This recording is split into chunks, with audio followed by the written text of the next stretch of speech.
Busy girl. Very busy girl. Well, I started with guide dogs in May, just over 8 years ago now, when I got my first puppy, Umber. And I have to say it's been the best 8.5 years ever.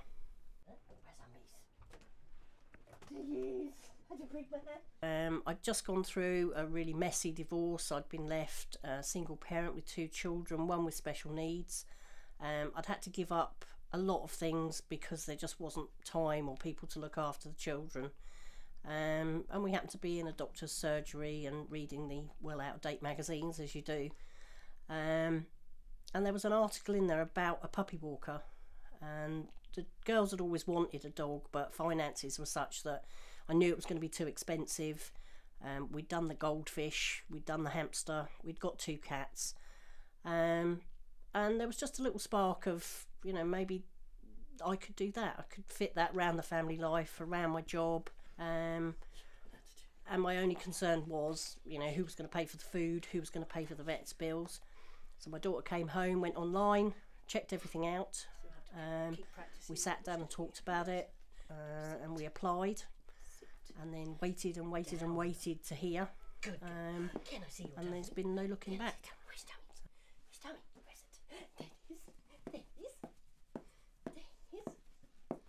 At the moment, our biggest campaigns are pavement parking, which those of us that are sighted are probably all guilty of.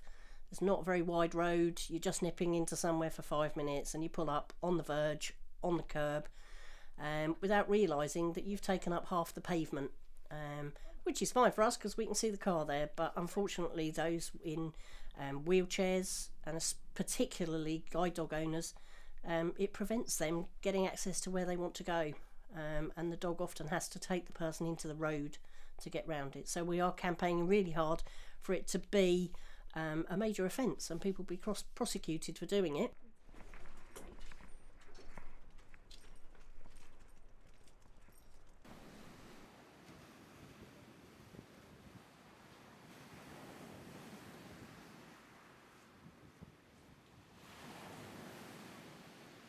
This is the one part of the beach in Felixstowe that is dog friendly 365 days a year.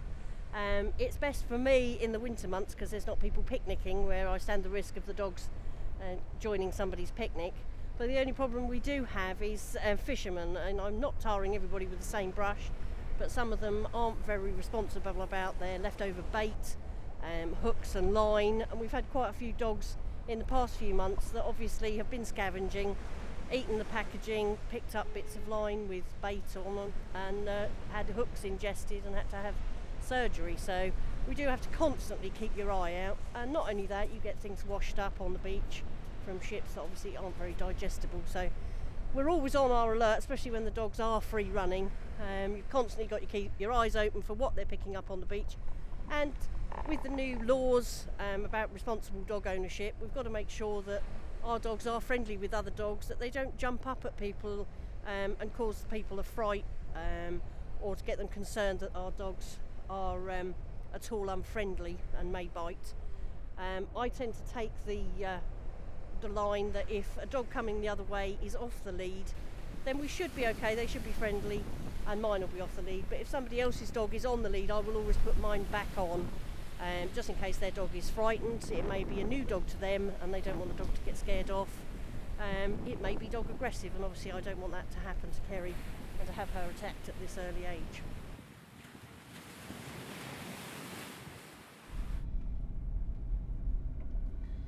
Obviously at the moment she's in the boot behind a dog guard, but we do have to practice with her on the back seat in a harness and seat belted in, and obviously with a passenger in the footwell, because not everybody's got a car with a big boot big enough to transport the dog safely, so they could use a harness on the back seat.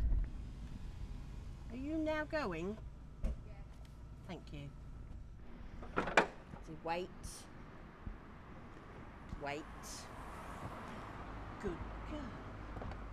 Hold on. We'll do some work. Yeah.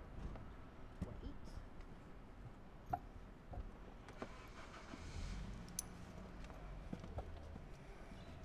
Forward. Right.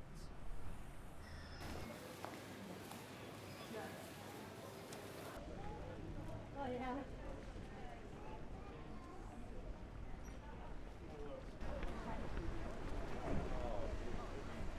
Sit.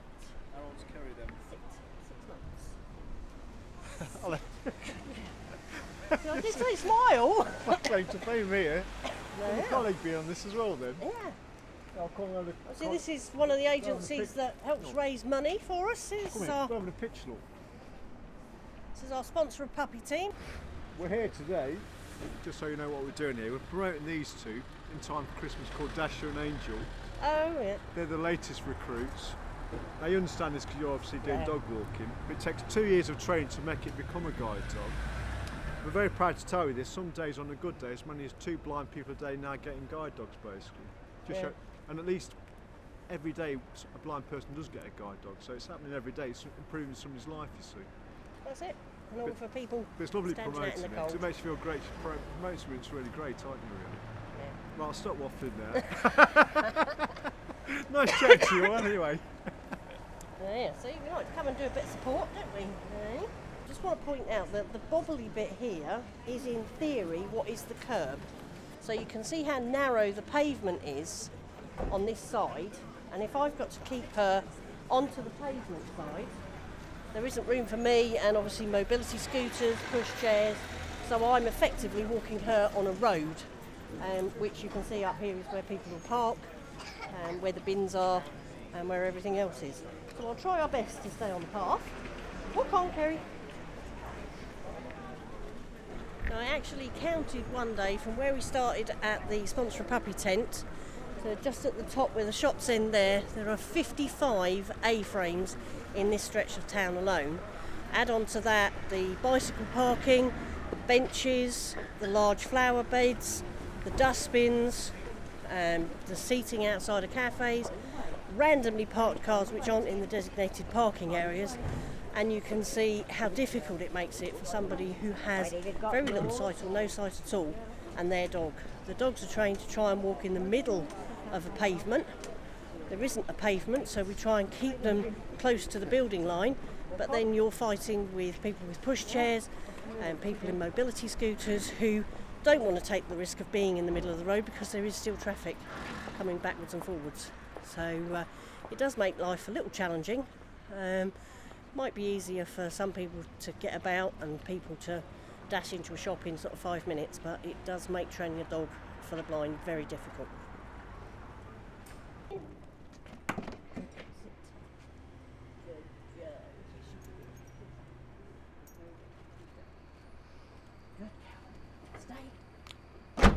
Well, pavement parking for as a guide dog user is a nightmare.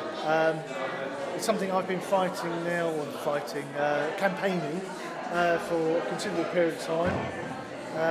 Last Christmas, for example, I reached a situation where there was so much parking that I went back home and I said to my family, I might as well give up my guide dog if there's going to be so much parking on the pavements. That's why I've joined the campaign with guide dogs to try and get pavement parking outlawed, a law passed that will mean it is illegal to park on pavements. And I do believe that it has had its first reading in Parliament now to change the law on it.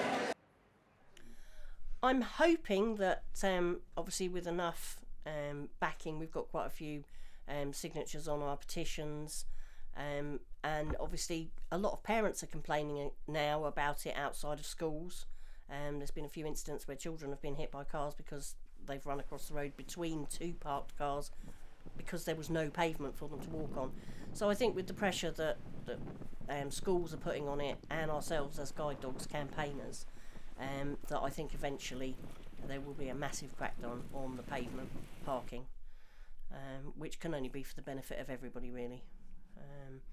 You know, if you're too lazy to park further away or in a car park, then you deserve a penalty for parking on a pavement.